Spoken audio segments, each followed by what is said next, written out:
Merci pour ce deuxième vidéo dont nous vous présentons sur cette chaîne Science sans conscience, votre chaîne qui analyse les actualités de notre pays. Nous sommes de l'autre côté des frontières. Comme vous l'avez vu, Rwanda est totalement en deuil. Rwanda est totalement en deuil. Je ne pense pas que vous voulez me poser la question si le vieux Paul est parti ou pas. Non, il est encore là. Mais vous savez ce qui était passé, ce qui s'était passé en Égypte, où le Seigneur a voulu que le méchant puisse savoir réellement qu'il existe, avec plusieurs plaies que le Seigneur a frappé à Pharaon. Pourquoi cela était arrivé? C'est parce que Pharaon faisait souffrir les enfants de Dieu. Pharaon a pris les Hébreux en captivité pour les faire construire les trois pyramides que nous voyons. Alors, le Seigneur a dit à Pharaon, libérez mes enfants. Pharaon ne voulait pas. Et il a totalisé les 10 plaies.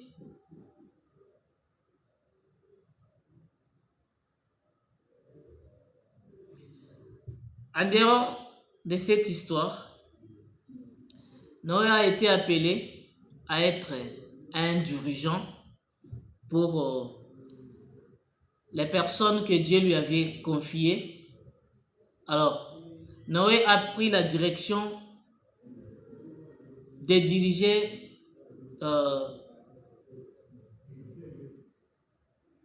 cette nation pendant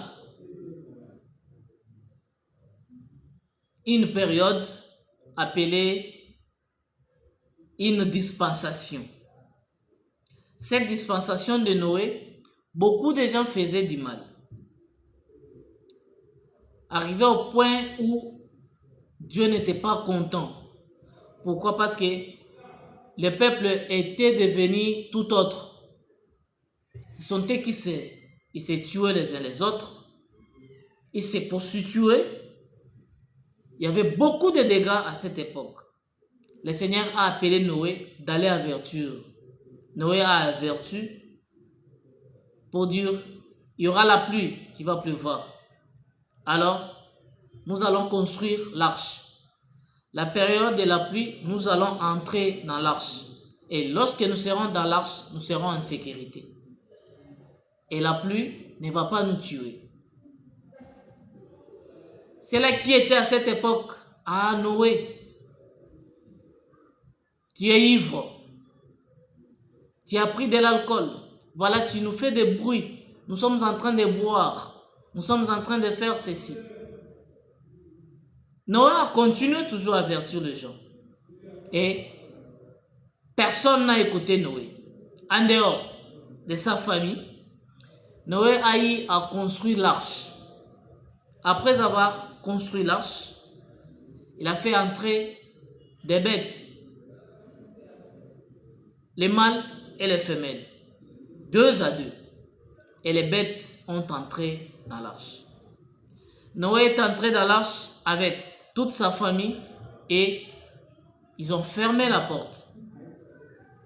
Ils ont pris la clé, ils ont remis à Dieu pour dire que Noé ne devait pas encore ouvrir.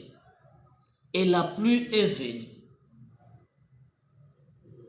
La pluie a fait 40 jours et 40 nuits. Je dis bien 40 jours et 40 nuits.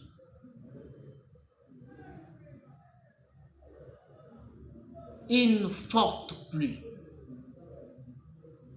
Et le reste des personnes qui s'est contenté de tuer, de faire de mauvaises choses de ce monde, ils sont finis par périr dans la pluie.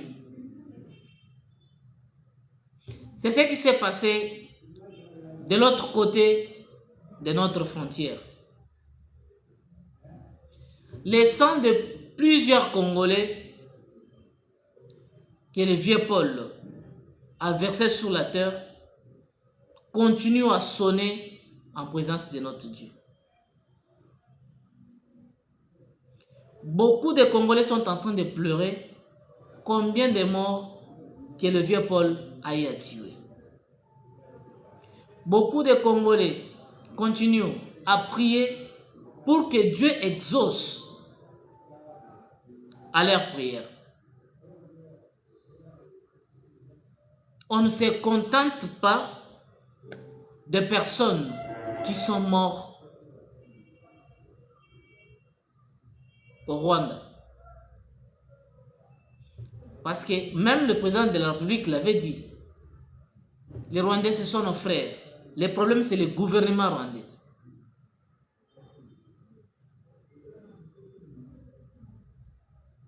Vous vous rappelez dans la Bible encore l'histoire d'Akab et Isabelle. Ces deux personnes, ils ont commis des crimes, des erreurs graves. Et ces erreurs ont eu des effets sur la nation.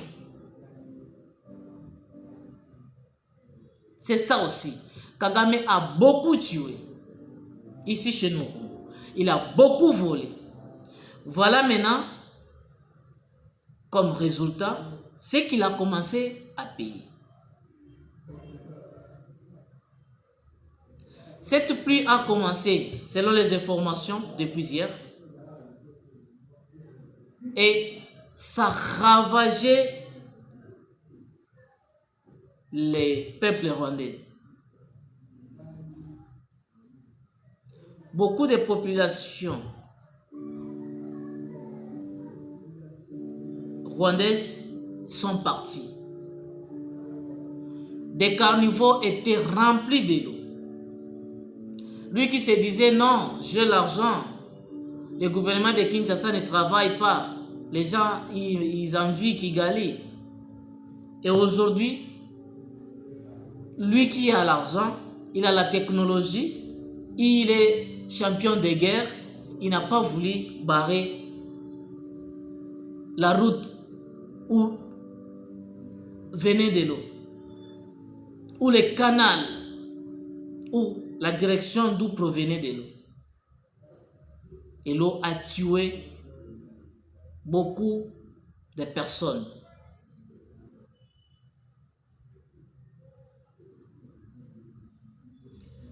Tout ce que nous faisons comme erreur, ça revient.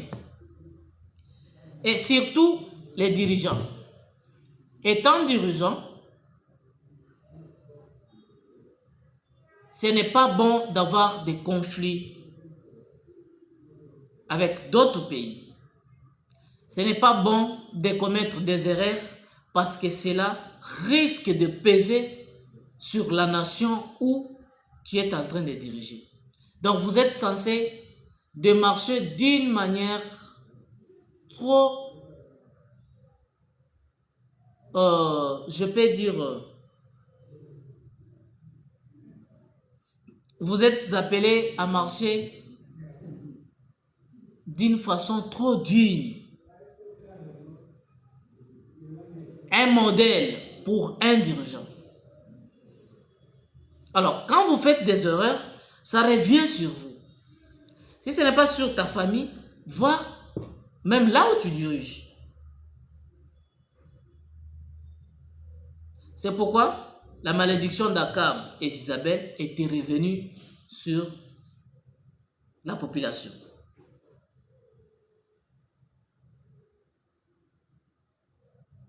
On ne se réjouit pas.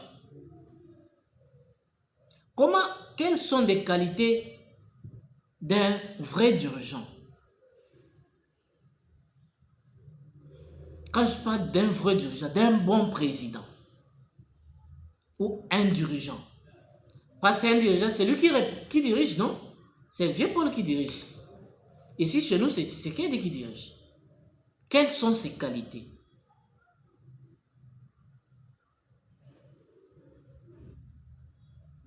Il doit être honnête. Il doit être exemplaire. Il doit être formateur. Et il doit être un homme honnête. Exemplaire. Formateur. Un homme honnête.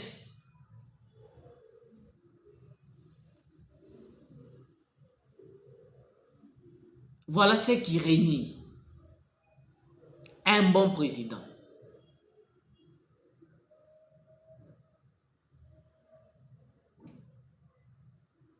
Ah, vous voulez que je répète? 1. Donc, pour reconnaître réellement que celui-ci c'est un bon dirigeant, 1. Il est conseiller.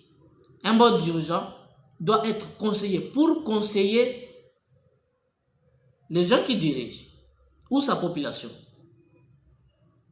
De 2, il doit être honnête. La première personne à être honnête dans un pays, c'est le président ou le dirigeant. 2 et 3 plutôt, il doit être formateur. Tu dois former étant dirigeant, tu dois former. 4, un dirigeant doit être exemplaire. Voilà les qualités que le vieux Paul devait avoir.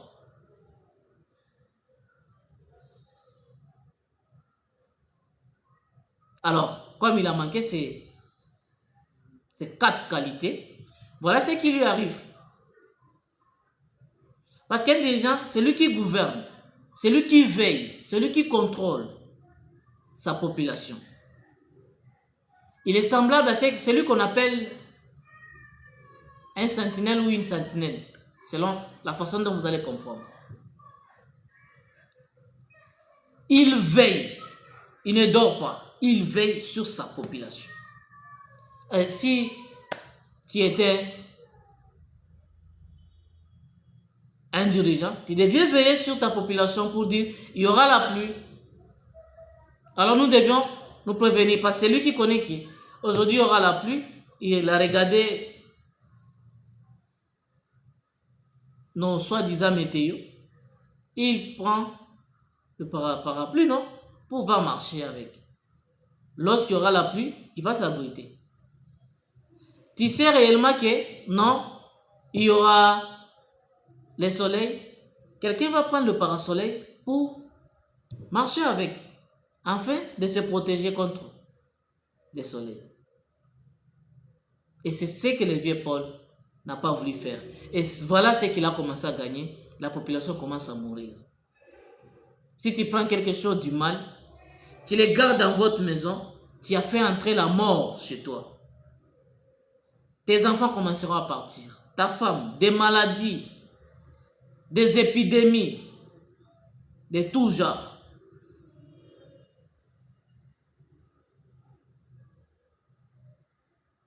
Chers